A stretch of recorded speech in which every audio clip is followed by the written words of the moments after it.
So is poverty in Africa really the product of colonialism and neo-colonialism?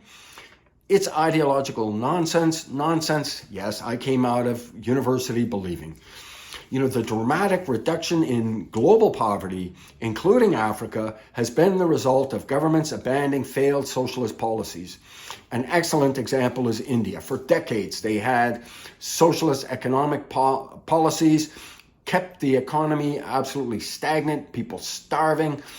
And China, yes, I know, is not a liberal democracy and its markets are not free, but they lifted millions of people out of poverty by getting out of the way, loosening restrictions on private-owned businesses and companies and farming, and lifted millions of people out of poverty.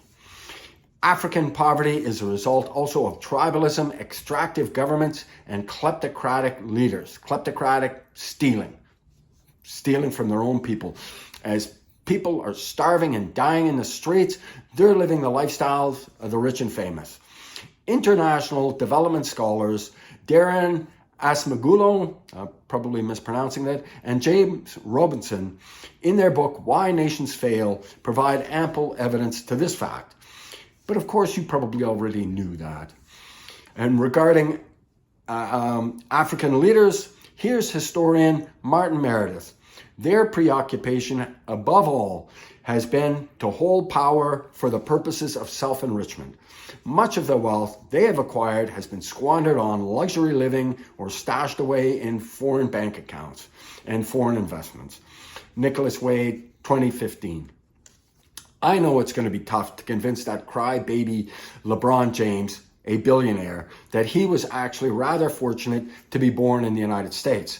He's convinced that being black in America is tough. That's a quote. Being black in America is tough. Compared to where exactly? And not only in relative terms, in absolute terms, American blacks have every right that American whites do. American Asians do. In fact, they get a little bit extra credit for being black. That's right, affirmative action.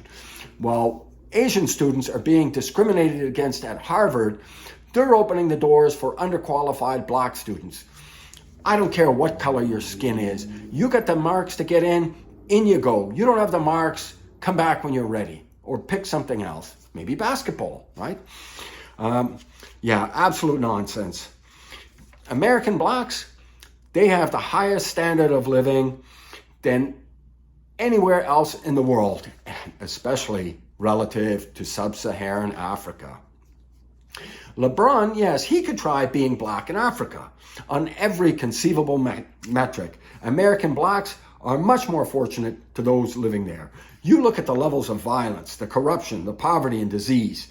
Black American journalist Keith Richburg traveled to Africa to rediscover his black identity. What he found instead was alienation, completely alienated from the prevailing culture and environment. The poverty, the casual killing, the corruption left him very little with which to identify. In the end, he discovered that he was American, wasn't African American, he was an American.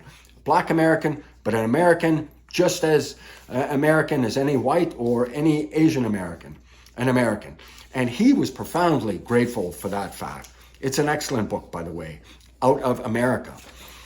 The disruptions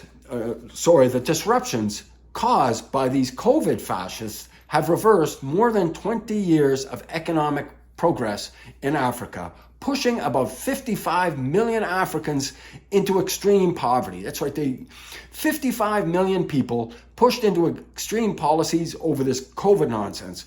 It wasn't the virus, it was these lockdowns. And more and more evidence, mounting evidence, overwhelming evidence suggests that these lockdowns were utterly unconscionable, utterly unnecessary, and destroyed countless lives. In fact, still destroying lives as the ripple effects continue to linger on. But we want to err on the side of caution. No, that wasn't cautious at all. It was authoritarian and utterly unnecessary, and people are paying for it. For Africa to escape poverty, it needs to follow the example of other countries that have escaped poverty. Foreign investments in businesses that can actually make money. You see, for foreign investors, they want to make money. And no, making money is bad. No, making money is good. It means you're providing a good or a service that people want to buy. This is a sign.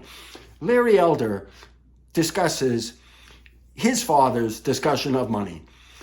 His father discussed a dollar bill as a small certificate of appreciation. People hand over these certificates of appreciation because you give them something they actually want. Throwing money, donor money, at these kleptocratic, incompetent governments, highly authoritarian, they're pretty good at that, but do nothing for their people. No, that's not the answer. That is the answer to keep these authoritarian governments in power. But the problem is, for direct investment, for foreign investors, Africa needs to escape the chain of tribalism, corruption, and instability. I do hope you'll check out my book, Deconstructing Social Justice. It's available on Amazon. It's not important because I wrote it. I wrote it because the issues could not be more important. Thank you so much for your time and attention. Bye-bye.